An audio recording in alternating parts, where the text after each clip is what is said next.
तो हरिपाल जी ने पूछा अपने गुरुदेव भगवान से कि इस भगवान की प्राप्ति का गृहस्थ में सहज में उपाय क्या है। कठिनता से तो बड़े उपाय वर्णन किए गए, सहज में भगवत प्राप्ति हो जाए। उनके गुरुदेव ने बताया संत सेवा। संत सेवा निश्चित भगवत प्राप्ति का उपाय, संत सेवा निश्चित। अच्छा, संत बड़े कृपालु, एक संत भगवान को पवा दो बड़ी श्रद्धा से, साधुता का जैसे सेवन किया जाता है, पद्धति है। देखते ही दूर से पहले उनको प्रणाम करो, हाथ जोड़ो, पुष्पों के द्वारा पावड़े डालकर उनकी अगवानी करो, उनके चरण प्रक्षालन करो, कोमल वस्त्र से चरण धो, आसन पर विराजमान करो, तिलक लगाओ, उनकी आरती उतारो, माला धारण कराओ, सुंदर सुंदर भोग साक्षात श्री भगवान पा रहे हैं ऐसी भावना से, बड़े प्यार दुलार से, जैसे अपने पुत्र को और लीजिए और लीजिए, ऐसे प्यार से उनको पवाओ। पाने के बाद उनको आचमन करा करके जो कुछ बने रूखा सूखा भेंट प्रणाम नमस्कार विदा करो। इसके बाद उनकी जूठन पाओ, चरणामृत पियो। देखो भगवान की प्राप्ति के लिए कैसे हृदय में व्याकुलता और कैसे भगवान की कृपा आती है। और संतों का स्वभाव, जहां संत मंडली होती है वहां, भाई देखो एक भगत हरिपाल जी हैं, क्या संत सेवा करते, क्या प्रसाद बनता है भाई उनकी तो दैन। अब पूरी मंडली की मंडली, अब हरिपाल जी की सेवा, वो मंडली अन्य तीर्थों में, अब तीर्थों से जिनकी यात्रा उधर से होती सब हरिपाल जी के यहां। हरिपाल जी बड़े प्रसन्न, धीरे धीरे जो संग्रह किया हुआ अन्न और संपत्ति थी वो तो सब लग गए। हरिपाल जी के यहां संतों की भीड़ रोज लगी रहती, जमीन बेच दी, कीमती गहने बेच दिए, सब संतों को पवा दिए। अब ऐसा कुछ नहीं बचा जिससे हम खरीद के लावें और पवावें। तो केतिक 1000 ले बाजार के करज खवाए, हजारों रुपया।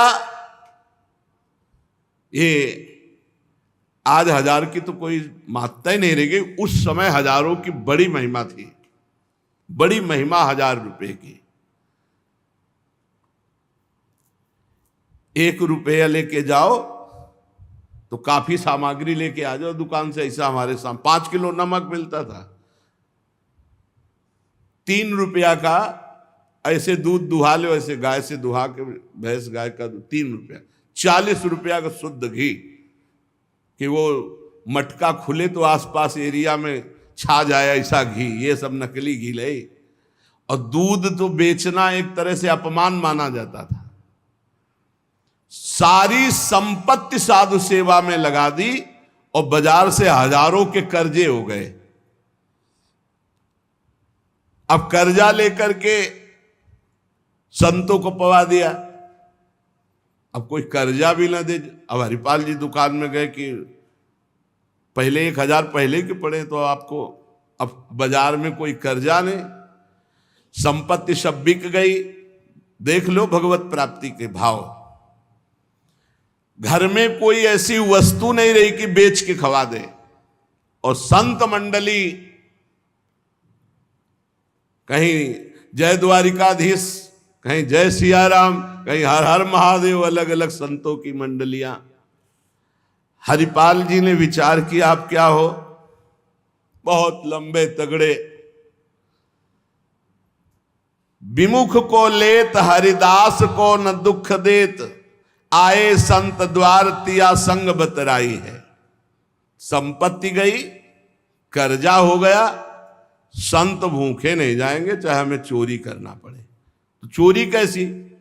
एक प्रधान रास्ता जंगल में था, तो उस समय अस्त्रों में भाला, तलवार, तीर, धनुष यही थे। तो भाला लेकर के अब चुपचाप बैठे रहते, न रामकृष्ण कोई बोलने वाला, ना गले में कंठी, न कोई भागवतिक तिलक, मारते नहीं थे। भाला गले तो लंबे चौड़े विशाल शरीर के थे, तो डर के मारे अपने आप जो है और वो ले करके संतों को पवाना शुरू किया। छल कर बल कर लीजिए महाकृपिन को दाम, और साधुन के मुख बोइए या ऐसा यानो काम, उसका भी कल्याण हो जाएगा और आपका भी मंगल हो जाएगा। साधुन के मुख में अच्छे अच्छे पदार्थ, तो वो धन धन्य हो गया, वो धन जिसका लिया उसका भी धन। लेकिन ये तब, पहले अपनी संपत्ति खर्चा कर डालो, बेईमानी नहीं। बाजार में कर्जा ले लो, जब उसके भी पटाने का रह जाए कि अब नहीं पट सकता और संत आए, तब ये उपाय है, पहले नहीं। पहले साधु अनुराग में दही श्री लुटाई है, सब खर्चा कर दिया। फिर केतिक 1000 ले बाजार के करज राखे, वो भी खवा दिया। अब देखा संत वापस न जाए।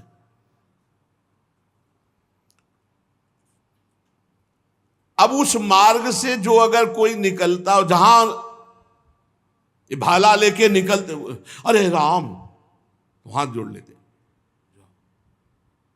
अब ये तो खबर फैल गई कि रामकृष्ण बोल दो तो डाकू चोरी नहीं करता, कंठी तिलक हो तो डाकू चोरी नहीं करता। अब कौन डाकू ये पता नहीं चलता था।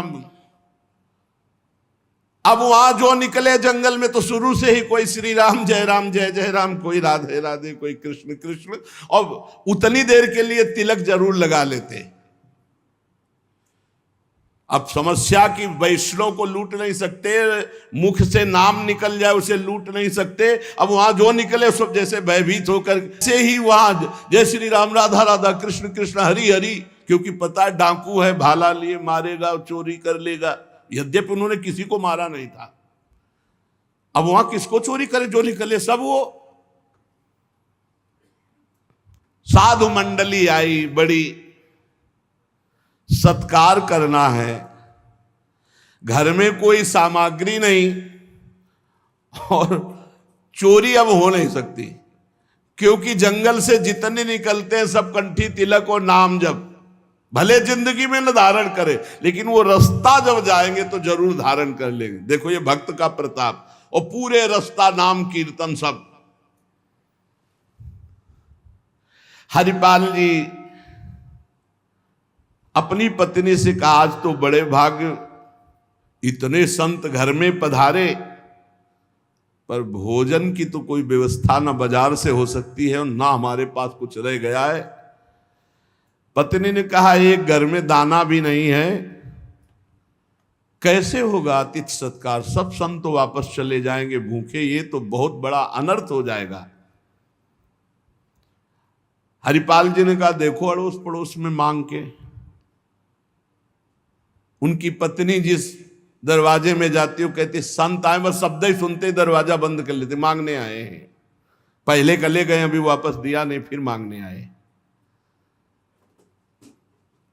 अब वापस पत्नी आ गई, हरिपाल जी से कहा, दाना नहीं मिला है। आपके व्यवहार का ऐसा प्रताप फैल गया है कि देखते ही दरवाजा बंद हो जाता है। तो हरिपाल जी ने कहा, भगवान ही का सहारा है, उन्हीं का स्मरण करते हैं। और अंदर ही अंदर की देखो, गुरुदेव भगवान ने कहा था साधु सेवा से भगवान की प्राप्ति होती हुई। तो प्रभु आप मिलो ना मिलो, लेकिन आज संत हमारे यहां से भूखे वापस नहीं जाना चाहिए। प्रभु कोई हमें उपाय नहीं सुहाई दे रहा। तो बैठे कृष्ण रुक्मिणी महल तहां सोच पर्यो, हरियो मन साधु सेवा तो साहू रूप कियो है। हरिपाल जी की पुकार और भगवान का लीला विहार शुरू। बढ़िया रत्नों से जटित मुकुट, कुंडल, करधनी, बाजूबंद, कंकण सब धारण। रुक्मिणी जी का जय जय, अपने ही हाथ से सब कीमती कीमती आज छांट छांट करके। पूछी चले कहां, कही है हमारो एक भक्त, कहाँ प्रभु ये नया नया सब आभूषण दिव्य कीमती श्रृंगार कर। बोले एक भगत है, आज उसके दर्शन करने जा रहे हैं, दर्शन देने नहीं कहा, दर्शन कर। तो मैं हूं, आऊं? बोले हाँ आओ, क्योंकि हमसे ज्यादा श्रृंगार तो आप धारण करेंगी। आओ आए जहां पूछ लियो है। रुक्मिणी जी ने कहा प्रभु जिन ऐसे महाभागवत के आप दर्शन करने जा रहे हैं, मैं भी दर्शन करने चल। बोल बिल्कुल बिल्कुल, आज तो हम जरूर ले चलेंगे, पर देखो बढ़िया से बढ़िया पूरा श्रृंगार कर लो। रुक्मिणी जी ने फौरन श्रृंगार, प्रभु से ज्यादा रुक्मिणी जी का श्रृंगार, वैसे भी पुरुष से ज्यादा श्रृंगार माताओं बहनों का होता है। अब उन्होंने देखा कि जब इतना महान भगत है कि प्रभु सब कीमती, तो और बढ़िया बढ़िया हार और सब। प्रभु और रुक्मिणी जी, प्रभु ने कहा एक बात है, कोई भी भगवत चर्चा नहीं करनी, कोई भी भगवत चिन्ह नहीं धारण करना। प्रभु ऐसे कैसे भक्त के पास जा रहे हो कि जो भगवत चिन्ह से विरोध करता है, भगवत चर्चा से विरोध करता है? बोले हम जो कहें वो मान लो। रस्ते में कोई भगवत चर्चा, कोई भगवत नाम, कोई भगवत चिन्ह, सब संसारी आभूषण सब।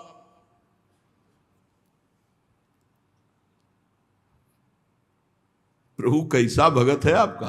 बोले बहुत उच्च कोटि का, दर्शन से निहाल हो जाओगी, ऐसे भक्त का कभी दर्शन नहीं हुआ होगा। रुक्मिणी जी तैयार हुई, भगवान तैयार हुए और हरिपाल जी के द्वारे पे आए।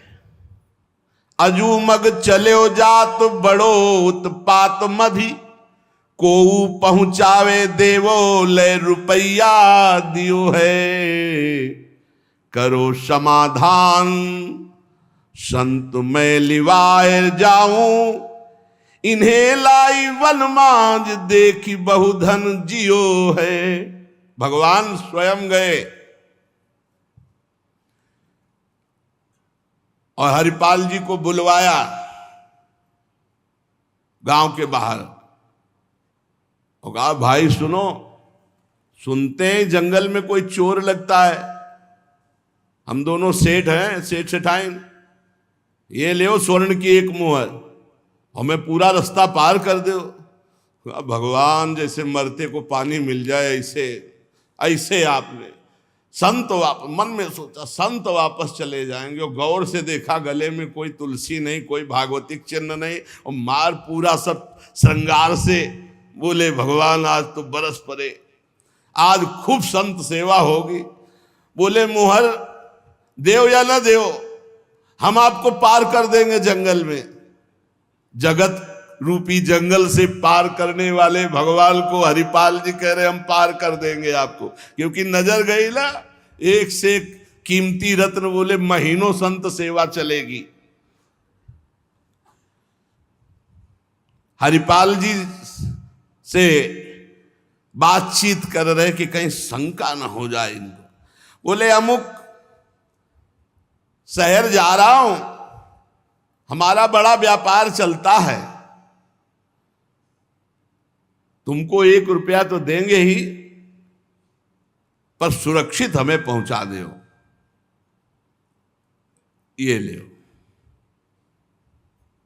वो दौड़ करके कहा रुको, अपनी पत्नी से कहा 1 रुपया का जाओ, स्वर्ण का है, कुछ जलपान लाओ, संतों को पवाओ, भोजन की व्यवस्था रास्ते में हम कर लेंगे, बाल भोग कराओ, संतों का समाधान बाल भोग कराओ। राजभोग की व्यवस्था में भी सेठ सेठाइन हैं, बड़े भोले हैं, बड़े प्रसन्न हुए, मानो प्राणों का संचार आ गया संत सेवा में।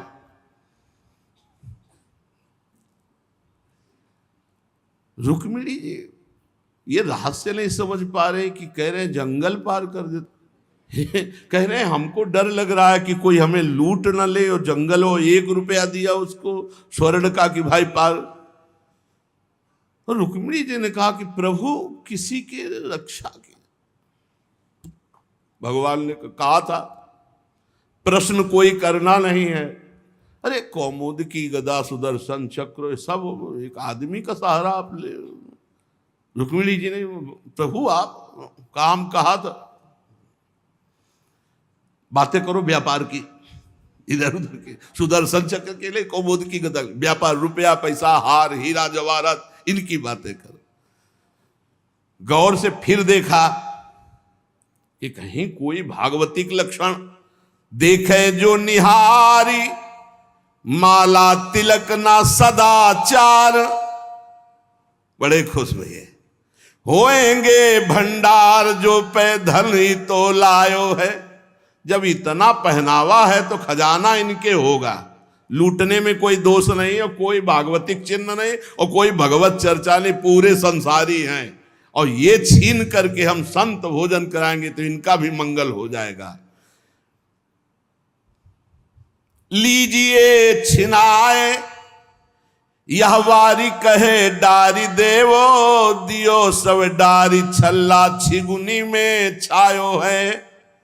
अंगुरी मरोरी कही बड़ो तू कठोर, अहो तो को कैसे छोड़ो संत जेवे मोह को भायो है। प्रगट दिखायो रूप सुंदर अनूप, वह मेरे भक्त भूप लेके छाती सो लगायो है। रास्ते में लेके चले, चरणों से लेकर ऊपर तक भगवान को देखते हैं और फिर रुक्मिणी जी को देख। कोई भागवतिक चिन्ह नहीं, कोई भागवतिक चर्चा नहीं, महीनों की संत सेवा। और जो इतना पहिरे हैं तो उनके पास भाला लेके चली रहे थे रक्षा के लिए, बस आगे आए और उतारो, अपना चला फैलाया, उतारो सब बीच रास्ते। भगवान ने कहा उतारो रुक्मिणी जी से, उतारो। रुक्मिणी जी ने कहा रक्षा के लिए तो इसको 1 रुपया दिया था और यही लूट रहा है, आप कह रहे उतार। बोले उतारो, ले भाला पार कर देगा, बहुते बेढब भगत है। और प्रभु सुदर्शन चक्र, बोले नहीं इस समय ले, इस समय उतारो। ये संत सेवा का प्रताप। बड़े बड़े भगवान पहनी के आए थे, इसीलिए भगवान तो फौरन उतार के भगवान को देखती जाती रुक्मिणी जी की। कुछ तो मैके वाले हैं, कुछ आपके हैं प्रभु, उनमें सब उतारो, नए बनवा देंगे, जान बची तो सब कुछ बच गया। प्रभु भगत के दर्शन कराने आए थे कि लुटवाने? तो बोली यही तो है यही है जिसके दर्शन करा ले आए थे। अब तो भगवान सब करधनी मुकुट सब उतार के रख दिए। हरिपाल जी की दृष्टि गई कि रुक्मिणी जी सब तो उतार दिए, एक अंगूठी जो भगवान ने पहनाई थी वो नहीं उतारने की। ये हरे लाओ, इतने में कितने संत भोजन पाएंगे। ऐसे प्रगट बोले, इतने में कितने संतों का भोजन होगा। और अंगूरी पकड़ के रुक्मिणी जी नाराज, भगवान ने कहा चुप रहो, जैसा कहे वैसा कर दो, हम थोड़ी बुला के लाए। तुम कहती थी कि हम भगत दर्शन करेंगे तो करो दर्शन भगत के। हम कहा होता और आपको फिर बुला के लाए होते तो ये होता कि प्रभु आप ले सब, आप ही तो उत्साह करके आई हो। रुक्मिणी जी उतार नहीं रही थी तो हरिपाल जी ने अंगुली पकड़ी, ऐसे मरोड़ के धीरे से अंगूठी उतारी। कितने संतों का इसमें पेट भरेगा, भोजन होगा। भगवान जब देखा कि रुक्मिणी जी बहुत असंतुष्ट हो रही है तो भगवान ने कहा जिसके दर्शन करने के लिए हम ला रहे थे ना, ये वही भक्त है। ये वही भक्त है जिसने अपना सर्वस्व लुटा दिया है। कुछ नहीं आज खाने को, मैं इसी के लिए लुटने के लिए। अब हरपाल जी का भाला रख गया। जब लौट के देखा तो अनंत सौंदर्य माधुर्य भगवान चतुर्भुज द्वारिकाधीश महामहिम महालक्ष्मी स्वरूपा श्री रुक्मिणी चरणों में प्रभु प्रभु प्रभु गलती हो गई, हमारे कटु वचन, हमारा भाला उठाना। प्रभु आप जानते हो हमारे घर में संत मंडली बैठी है, इतना कर्जा हो गया कि हमको कोई कर्जे में नहीं देता, पड़ोस से उधार मांगे तो कोई नहीं देता, और कुछ संपत्ति रह नहीं गई और संत भूखे न जाए प्रभु। इसलिए भगवान ने छाती से लगा लिया। भगवान ने हरिपाल जी को छाती से लगाया और कहा, तुम सर्वश्रेष्ठ मेरे प्राण प्यारे भक्त हो। हरिपाल जी भगवान से कह रहे कि प्रभु, जैसे हमें संत प्राण प्यारे हैं उनसे अधिक आप प्राण प्यारे हो, प्रभु मैं कैसे लूं? तो भगवान ने कहा, देखो हम लाए ही से, ये लक्ष्मी ले जाओ, ये महालक्ष्मी के श्रीअंग के आभूषण है, ये कुल परंपरागत बढ़ेंगे, ये कभी घटेंगे नहीं, वो बेचकर सब कर्जा निपटाओ और रोज लाखों संतों को पवाओ, अब ऐश्वर्य घटने वाला नहीं है।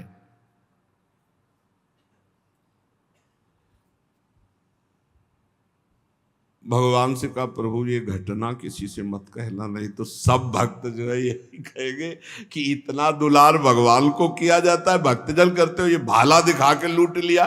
तो भगवान ने कहा, डरो मत, ये चर्चा अगर कोई सुनेगा भी तो तुम्हें आदर्श मानकर संत सेवा करके मेरी प्राप्ति का उपाय सोचेगा, ना कि तुम में दोष दर्शन करेगा।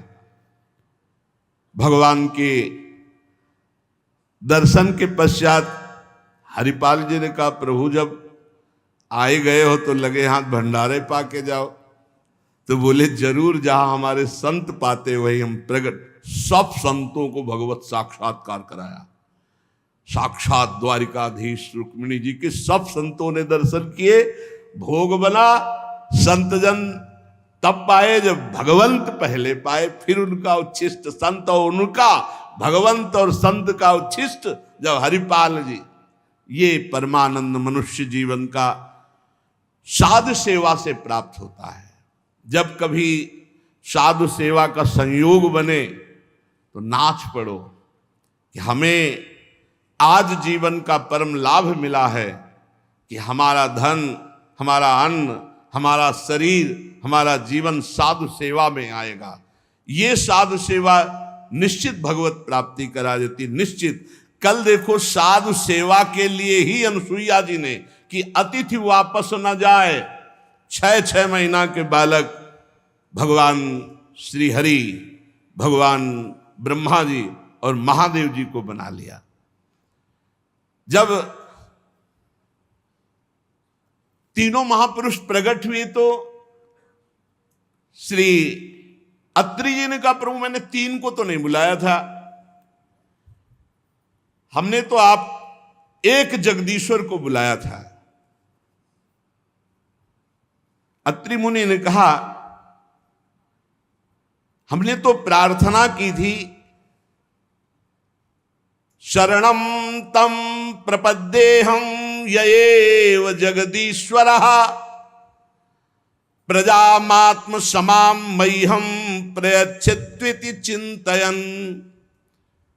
मैंने उनका चिंतन किया था जो जगदीश्वर हैं, संपूर्ण जगत के ईश्वर हैं। तो प्रभु आप तो ब्रह्मा, विष्णु और महादेव 3 रूपों में प्रकट हुए, अब कहिए इन 3 में जगदीश्वर कौन है जिसका मैंने मंत्र जाप किया? क्योंकि मैंने एक सुरेश्वर भगवान जगदीश्वर का चिंतन किया और आप 3 पधारे। मुझे बड़ा आश्चर्य है कि 1 का आवाहन और 3 आ गए, इसका रहस्य बताइए। अत्रि मुनि के वचन सुनकर तीनों भगवत स्वरूप हंस दिए और सुमधुर वाणी में कहा, ब्रह्मन तुम सत्य संकल्प हो, तुमने जैसा संकल्प किया वही मैंने किया, इसके विपरीत नहीं कर सकता। भक्त मेरा जैसा संकल्प करता मैं वैसा ही, उसके विपरीत नहीं चल सकता। ये बात जरूर पकड़नी चाहिए। जब संत भक्त कोई वार्ता करने तो बहुत एकांत भाव से सुनो, क्योंकि भगवान अपनी बात भले, लेकिन भक्त की बात नहीं। अपनो परण विसार भगत को पूरो परण निभाऊं। भगवान कह रहे तुम सत्य संकल्प हो और मेरा भक्त जैसा चिंतन करता मैं वैसा ही। तुमने कहा जगदीश्वर, तो हम एक ही 3 रूप में जगत के ईश्वर हैं। तुम्हारा कल्याण हो, मैं एक ही हूं, तीन रूप धारण कर जगत का ईश्वर मैं त्रिदेव के रूप में हूं, इसीलिए मैं प्रकट हुआ हूं। तुम्हारे तीन पुत्र उत्पन्न होंगे। भगवान अत्रि जी और अनुसुईया जी से पूजित हुए और तीन पुत्र रूप में ब्रह्मा जी के अंश से चंद्रमा मुनि, भगवान विष्णु के श्रीहरि के अंश से योगवेत्ता अवधूत शिरोमणि दत्तात्रेय जी और महादेव जी के अंश से महर्षि दुर्वासा जी, ये पुत्र रूप में प्राप्त हुए। अब अंगिरा ऋषि की संतानों का वर्णन। अंगिरा जी की पत्नी श्रद्धा ने सिनी वाली, कुहू, राका, अनुमति, ये चार कन्याओं का जन्म दिया और उनके सिवा दो पुत्र हुए, जिनमें भगवान बृहस्पति जी और उतथ्य जी, ये दो पुत्र हुए। बृहस्पति जी अंगिरा जी के पुत्र हैं और उतथ्य जी पुलस्त्य जी की, उनकी पत्नी हविर्भू से महर्षि महामहिम अगस्त्य ऋषि प्रकट हुए और दूसरे पुत्र हुए विश्रवा। पुलस्त्य ऋषि के दो पुत्र हुए, अगस्त्य ऋषि और विश्रवा। विश्रवा मुनि के इडविडा के गर्भ से भगवान कुबेर का जन्म हुआ और इन्हीं विश्रवा की दूसरी पत्नी केसनी से रावण, कुंभकर्ण, विभीषण, इनका जन्म हुआ। महर्षि पुलह की स्त्री परम साध्वी गति से कर्म श्रेष्ठ वरीयान और सहिष्णु, ये पुत्र हुए। क्रतु की पत्नी क्रिया ने ब्रह्म तेज से देदीप्यमान वालखिल्य आदि 60,000 ऋषियों का जन्म दिया। 60,000 ऋषि वालखिल्य। शत्रुतापन विदुर जी वशिष्ठ जी की पत्नी अरुंधति से चित्रकेतु, सुरोचि, विरजा, मित्र, उल्बण, वसुभृद्यान और द्विमान, और वशिष्ठ जी से शक्ति आदि कई पुत्र उत्पन्न हुए। अथर्वा मुनि की पत्नी से महान महिमा में दधीच ऋषि प्रकट हुए, जिनका दूसरा नाम अश्वशिरा। भृगु जी ने अपनी भार्या ख्याति से धाता और विधाता नाम के दो पुत्र प्रकट किए और श्री नाम की एक भगवत परायण कन्या। मेरु ऋषि ने अपनी आयाति और नियति नाम की कन्याएं धाता और विधाता को ब्याही, उनसे मृकंड ऋषि और प्राण ऋषि प्रकट हुए। मृकंड से ही मार्कंडेय ऋषि प्रकट हुए और प्राण मुनि से वेद शिरा का जन्म हुआ। और भृगु जी के एक कवि नामक पुत्र थे, उनसे भगवान शुक्राचार्य जी प्रकट हुए। विदुर जी, इन महामुनीश्वरों को जो प्रकट होने का वर्णन सुनाया गया, इनके सुनने मात्र से तत्काल पाप नष्ट हो जाते हैं, इन ब्रह्म ऋषियों के प्रादुर्भाव का। ब्रह्मा जी के पुत्र दक्ष प्रजापति ने मनु नंदनी प्रसूति से विवाह किया, उनसे 16 कन्याएं उत्पन्न की। 13 कन्याएं धर्म को ब्याही, एक अग्नि को और एक पितृगणों को और एक संसार का संहार करने वाले भगवान शंकर को, सती जी। 16 कन्याओं में 13 धर्म को, एक अग्नि को, एक पितृगणों को और एक भगवान देवादिदेव महाशंकर को। श्रद्धा, मैत्री, दया, शांति, तुष्टि, पुष्टि, क्रिया, उन्नति, बुद्धि, मेधा, तितिक्षा, हिरी और मूर्ति, ये धर्म की पत्नियां हैं 13। श्रद्धा ने शुभ को जन्म दिया, मैत्री ने प्रसाद को जन्म दिया, दया ने अभय को जन्म दिया, शांति ने सुख को जन्म दिया, तुष्टि ने मोद को, पुष्टि ने अहंकार को, क्रिया ने योग को, उन्नति ने दर्प को, बुद्धि ने अर्थ को, मेधा ने स्मृति को, तितिक्षा ने क्षेम को और हिरी ने विनय को उत्पन्न किया। समस्त गुणों की खान मूर्ति देवी ने भगवान नर नारायण को जन्म दिया। इनका जन्म होने पर विश्व आनंदित हो गया। देवता लोग पुष्पों की वृष्टि की और भगवान नर नारायण की स्तुति की। भगवान श्री कृष्ण ही अपने अंश से नारायण और वही नर रूप अर्जुन जी, ये कुरकुल तिलक अर्जुन नर अवतार भगवान श्री कृष्ण के अंश से नारायण। अग्नि देवी की पत्नी का नाम है स्वाहा। उनसे पावक, पवमान, शुचि 3 पुत्र हुए। इन 3 से 45, अब 45 और 3 48 और प्रधान अग्नि 1, कितने हुए? 49 अग्नि का स्वरूप हुआ। जब हनुमान जी लंका में आग लगा रहे हैं उस समय वर्णन आया है कि हरिप्रेरित जैसे वायु 49 ऐसे अग्नि 49 स्वरूपों से संपूर्ण लंका को अग्निदेव भस्म कर रहे हैं। अग्निश्वात, बर्हिष्ठ, सोमप, आज्यप ये पितर हैं। पितरों की पत्नी दक्ष कुमारी स्वधा हैं। पितरों से स्वधा के धारिणी और वायुना नाम की 2 कन्या हुई। दोनों ही ज्ञान विज्ञान में पारंगत, ब्रह्म ज्ञान का अनुभव करके उपदेश करने वाली हुई, इसलिए इनके कोई संतान नहीं, ब्रह्म में लीन देवियां। और महादेव जी की पत्नी सती से भी कोई संतान नहीं हुई, क्योंकि उन्होंने ब्याह के कुछ दिन ही बाद अपने शरीर को योगाग्नि में भस्म कर दिया अपने पिता की यज्ञ में।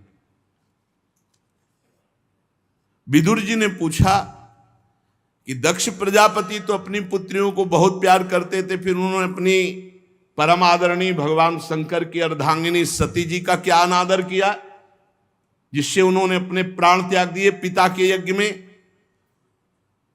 महादेव जी चराचर के गुरु हैं, वैर रहित शांत मूर्ति आत्माराम भगवान हैं, भला उनसे कौन वैर करेगा। और वैसे भी ससुर दामाद का रिश्ता है।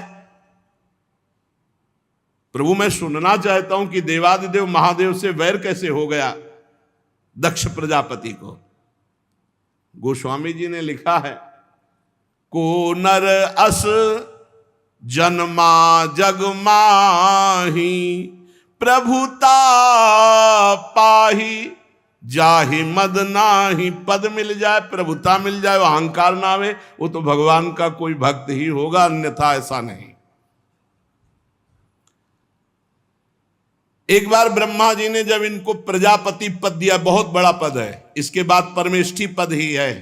सृष्टि में सबसे बड़ा पद है प्रजापति पद, इसके बाद परमेष्ठी पद है।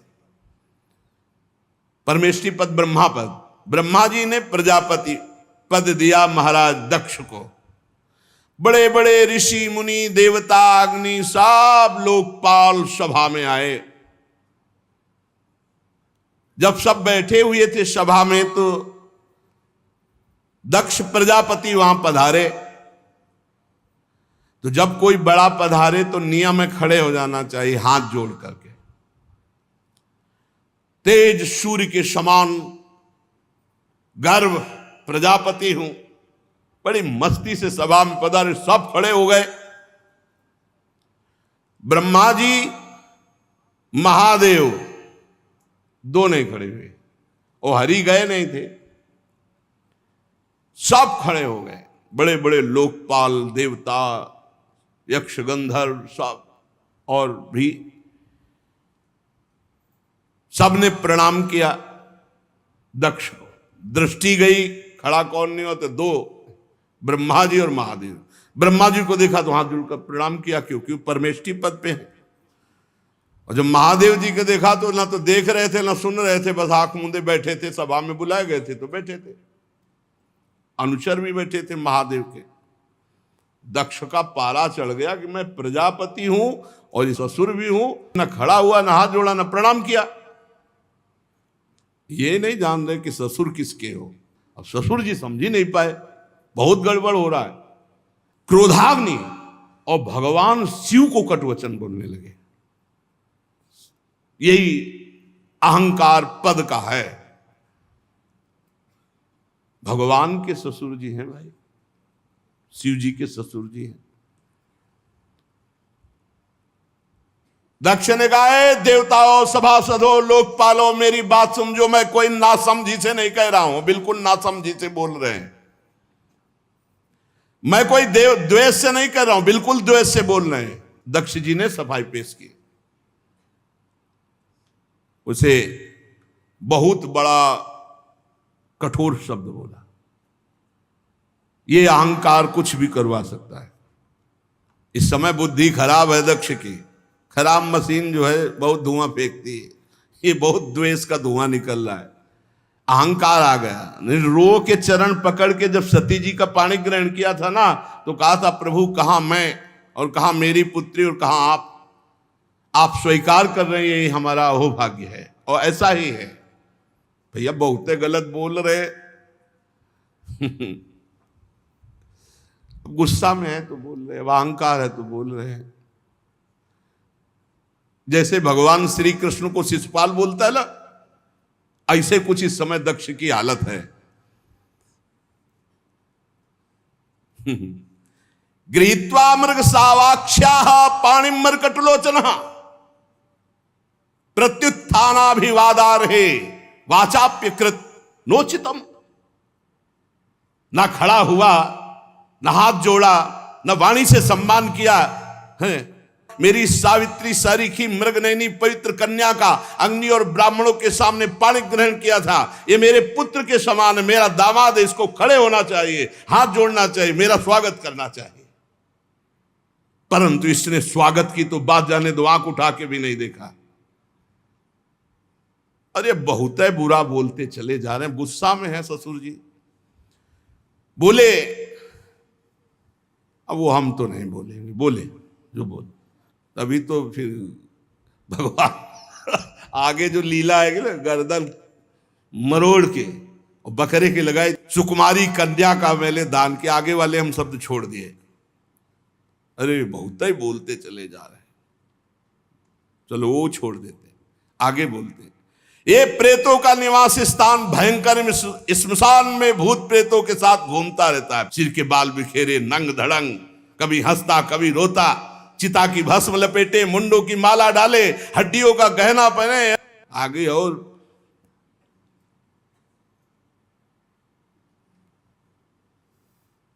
मैंने ब्रह्मा जी के बहकावे में आकर अपनी पुत्री इसको दे दी, कभी नहीं देता इसको, दक्ष ने कहा। और तो सब छोड़ दिया। अरे जे ही ऐसा बोले तो भगवान शंकर के पार्षद वहां बैठे हुए थे, नंदेश्वर, और एक से एक तेजस्वी। अब दक्ष से कहा, बस चुप, अब अगला शब्द मत निकालना, मेरे स्वामी शांत बैठे हैं। अब तो और दक्ष को कि उनके पार्षद अंगुली दिखा के रोक, हाथ में जल लिया दक्ष ने। देखो कोई अपराध शिव का नहीं, शांत बैठे हैं भगवान शिव। अभी तक एक शब्द नहीं बोला, देखा भी नहीं, हाथ में जल लिया और शाप देने के लिए, दंड देने के लिए भगवान शिव के तैयार हो गए और कहा, ये महादेव बहुत गलत बोले, कड़ुआ बोले। साप देवता साप देखे, आज मैं इसे साप देता हूं, आज के बाद किसी भी यज्ञ में महादेव का कोई भाग नहीं होगा। बहुत हाहाकार मच गया, ये क्या बोल दिया, साप दे दिया।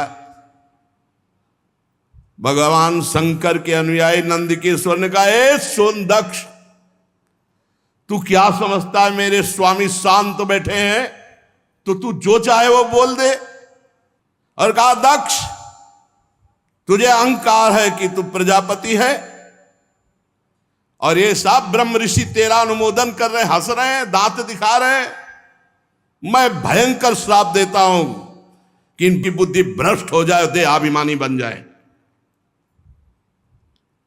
ये शंकर का द्रोह करने वाले जितने यहां बैठे सब अज्ञान को प्राप्त हो जाए, ब्रह्मबोध की विस्मृति हो जाए, सब देहाभिमानी हो जाए और किसी को भी बिना शंकर की आराधना के तत्वबोध ना हो। ये पक्का पक्का। ये सब विवेक भ्रष्ट हो जाएं, जितने मुस्कुराए दक्ष की सभा में। ये केवल वेद वाक्य, अर्थवाक्य, तत्व को ना जानने वाले और विषय भोग की प्रबल इच्छा में केवल भोगों में रमण करने वाले, इनकी बुद्धि देहात्म भाव चिंतन करने वाली हो जाए, इनका आत्म स्वरूप बोध विस्मृत हो जाए, ये पशु के समान हो जाएं। और ये दक्ष जो बोल के गया मेरे स्वामी के लिए, ये स्त्री लंपट, इसका मुख बकरे का हो जाए।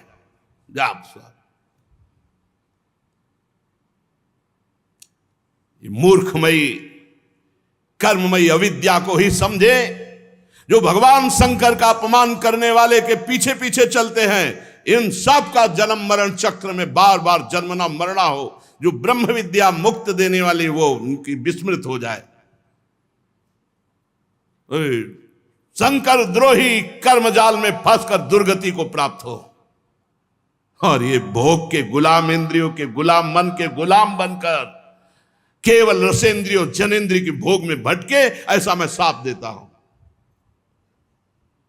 नंद के स्वर से ये जो ब्रह्म ऋषियों के लिए श्राप हुआ, हाहाकार मच गया, क्योंकि कट नहीं सकता सांप, उधर का भी नहीं और इधर का भी नहीं, दोनों महान। अब ब्रह्म ऋषि खड़े हो गए पले पले कमंडल का जल लेके, भैया बड़ा बवाल बच गया।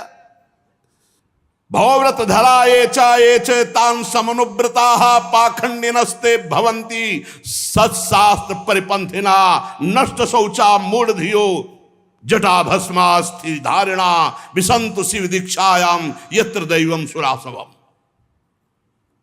ब्रह्मे ब्राह्मणाश्च यद्यूयम परिनिंदत सेतुम विधारणाम पुंसा मता पाखंड माश्रिता। वो सब अपने अपने कमंडल, बड़ा जोर था कमंडलों में, ऐसा श्राप दिया जिसका अर्थ क्या वर्णन करें। अब तो इधर शिवगण उधर ब्रह्म ऋषि अपने अपने। भगवान शिव ने देखा यहां तो बड़ा अमंगल हो रहा है। अब भगवान शंकर ने पूरी सभा की ओर देखा, सर झुकाया, चल दिए अपने मस्ती में। गंगा यमुना के संगम में यज्ञान स्नान हुआ, जैसा बना यज्ञ हुआ, सब लोग अपने अपने स्थान को गए। भगवान शंकर समाधि शांत, कोई भी किसी भी तरह की हलचल उनके चित्त में नहीं। लेकिन द्वेष से भरा हुआ दक्ष एक बड़ी यज्ञ किया भगवान शिव का अपमान करने के लिए, कि जिसमें शिव का भाग ही नहीं दिया जाएगा। सो आगे चर्चा करेंगे। श्री राधा वल्लभ लाल की।